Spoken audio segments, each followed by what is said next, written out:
Olá, seja bem-vindo. Esse é o primeiro vídeo de uma série de estudos sobre as alianças bíblicas, e quero começar destacando a importância desse tema para o contexto bíblico e para a vida cristã. Primeiro, através desta fórmula: eu serei o vosso Deus e vós sereis o meu povo, que você, se conhece a Bíblia, já deve conhecer, e já deve ter lido em alguns lugares. É a fórmula que resume ou que aponta para a existência de uma aliança no contexto bíblico. E ela pode ser percebida em toda a Bíblia, ou desde o começo até o fim da Bíblia. E é isso que eu queria que nós começássemos a perceber e a entender nessa primeira aula.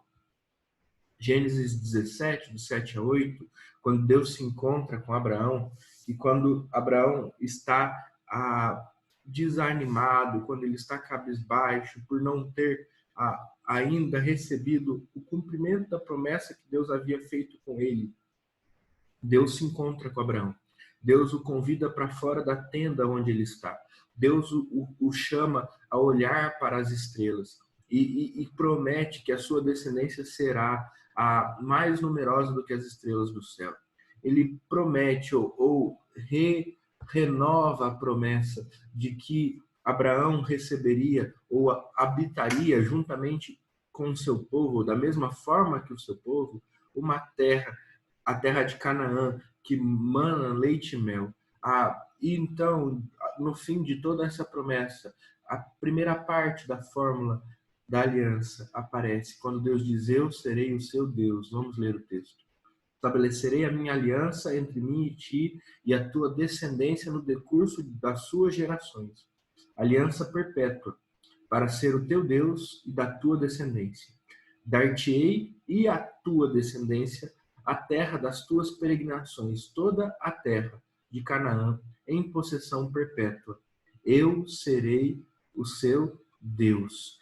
Então, como é que começa a história do povo de Israel? A história do povo de Israel começa com uma aliança entre Deus e Abraão. Como é que começa a história do povo de Israel? Com uma promessa firmada diante de Deus e Abraão em aliança, quando Deus promete e reforça, dizendo: eu serei o seu Deus. Mas como é que termina a narrativa bíblica? Agora, não com o povo de Israel, que é fruto de Abraão, mas com o povo de Deus, o novo Israel, que é fruto da nova aliança entre Cristo e a igreja. Apocalipse 21, 3.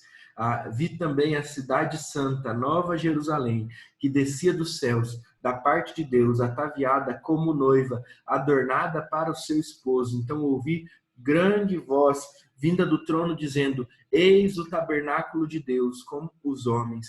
Deus habitará com eles. Eles serão povo de Deus, e Deus mesmo estará com eles. Perceba a narrativa bíblica. O povo de Israel começa com uma aliança, e a narrativa bíblica, a igreja, o povo de Deus, é anunciada, a igreja é anunciada a fidelidade de Deus a essa aliança. A nova Jerusalém desce dos céus. A igreja está ataviada, está adornada como noiva para o seu esposo. Então o seu esposo aparece e diz: eu habitarei com vocês.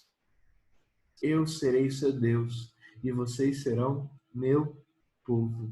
Perceba, a aliança é um tema que percorre ou que permeia todo o contexto bíblico. E uma vez que nós entendemos a sua importância, agora precisamos entender o seu conceito. E vamos definir a aliança como um compromisso de sangue administrado soberanamente. Nessa primeira parte da aula, nós veremos os elementos que estão presentes na aliança, no ritual da aliança, e não só no ritual, mas também no cumprimento e no desenrolar dessa aliança. Em primeiro lugar, a aliança é um compromisso de sangue, onde há derramamento de sangue, onde há sacrifício sendo feito. Quando olhamos para Gênesis 15, 18, quando o texto diz que naquele mesmo dia fez o Senhor Deus aliança com Abraão, Aqui nós encontramos uma expressão que poderíamos chamar de expressão idiomática do hebraico, que aponta para a natureza da aliança bíblica. A expressão fazer aliança, na verdade, quando traduzida ao pé da letra do hebraico, poderia ser dita cortou a aliança. Deus corta a aliança. E essa expressão idiomática aponta para o modo como essa aliança era feita. Quando agora vamos para os versículos 8, 9 e 10 do mesmo capítulo 15, vemos Deus orientando Abraão, dizendo: toma-me uma novilha, uma cabra e um cordeiro, cada qual de 3 anos, uma rola e um pombinho. Então Abraão toma esses animais e, como está destacado, ele parte-os ao meio e lhes põe em ordem as metades, umas defronte das outras. E apenas as aves ele não partiu.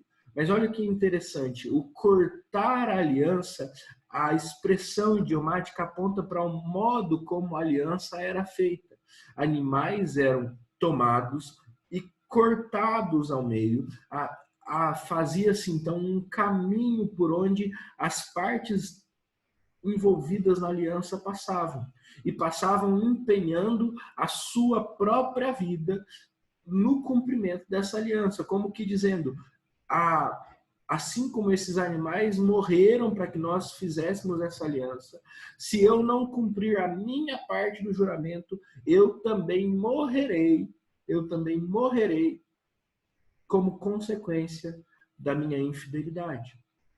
Mas perceba, a aliança bíblica é feita num contexto onde há sacrifício, onde há derramamento de sangue, onde se corta os animais ao meio. Esse é o primeiro elemento das alianças bíblicas. Mas o segundo elemento das alianças bíblicas, que eu quero apontar para vocês e quero que nós a conheçamos hoje, é o juramento. Quando agora Isaac está na terra do Egito e ele... Um minuto. Pronto, agora vemos o texto todo.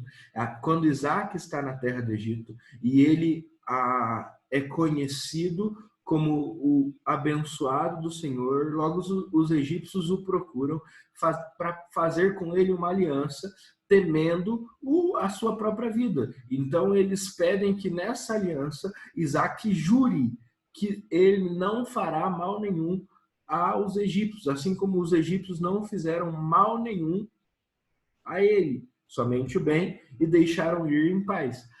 Então, junto do derramamento de sangue, junto dos sacrifícios que são feitos, há também o juramento, a promessa de ambas as partes, para que a aliança se firme. Olha o texto, eles responderam: vimos claramente que o Senhor é contigo, então dissemos: haja agora juramento entre nós e ti, e façamos aliança contigo. Jura que nos não fará mal, como também não te havemos tocado, e como te fizemos somente o bem, e te deixamos ir em paz, tu és agora o abençoado do Senhor. Há não só o sacrifício, mas há também o juramento. Não só aqui, mas como em Gênesis 15, quando Deus promete a Abraão que dar-lhe-á a terra prometida. E não só dar-lhe-á a terra prometida, mas fará dele uma grande descendência.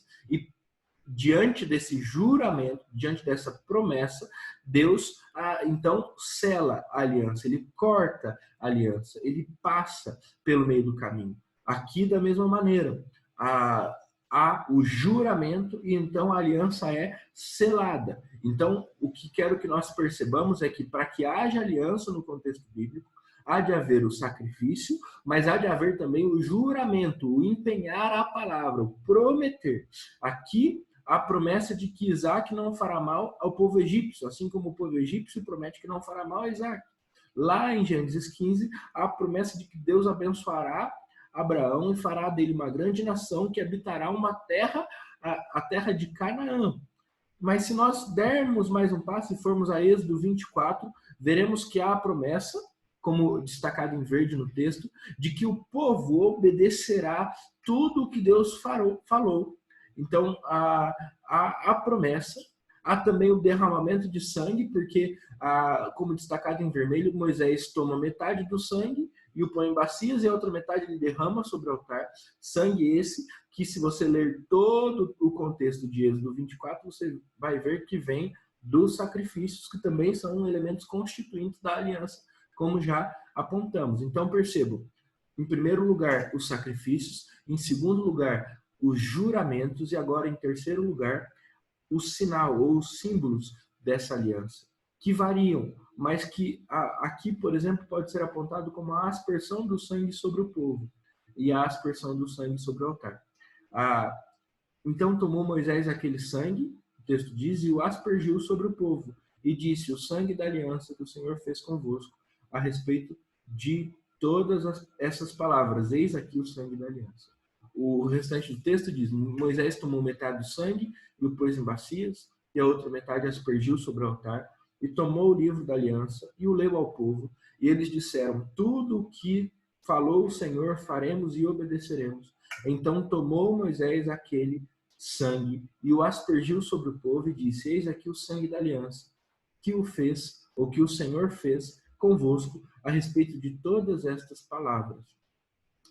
Perceba, mais uma vez vou destacar: há o derramamento de sangue, há o juramento e há o selo, ou então a confirmação da aliança através de um símbolo. Aqui, a aspersão. E é importante nós, como já disse, entendermos que a aliança é pano de fundo para muitas práticas bíblicas e para muitas doutrinas que nos alcançam até hoje. Por que nós batizamos por aspersão e não por imersão? Porque assim como a imersão é o símbolo, o sinal da conversão e do novo nascimento, a aspersão é sinal da aliança de Deus com o seu povo. Então, não é uma questão de certo ou errado, é uma questão de símbolo adequado à doutrina da igreja. Nós, presbiterianos, como aliancistas que somos como uma igreja que acredita na doutrina da aliança, um Deus que faz aliança com o seu povo, um Deus que faz aliança com as famílias, um Deus que faz aliança com as pessoas. Nós preferimos o símbolo da aliança, o símbolo da aspersão, ao símbolo da conversão, o símbolo da imersão. E então batizamos por aspersão. Tudo bem? Esse é só um exemplo da aplicação da doutrina da aliança nos nossos dias. A gente encerra essa primeira parte por aqui e encerramos recapitulando tudo que vimos. Em primeiro lugar, por que a aliança é um tema importante para nós? Primeiro, porque é um tema que permeia todo o contexto bíblico, desde Gênesis até o Apocalipse, como vimos. Em segundo lugar, como podemos definir a aliança? A aliança é um compromisso de sangue soberanamente administrado. E em terceiro lugar, como ou quais são os elementos que constituem a aliança no contexto bíblico? O derramamento de sangue, em primeiro lugar, através de sacrifício, o juramento, em segundo lugar, e o símbolo ou o sinal que marca a aliança. Nesse texto de Moisés, podemos ver esses três elementos juntos: o derramamento de sangue, os juramentos e o sinal, marcando então o selar da aliança. Nós continuamos no próximo vídeo. Que Deus te abençoe e até daqui a pouco.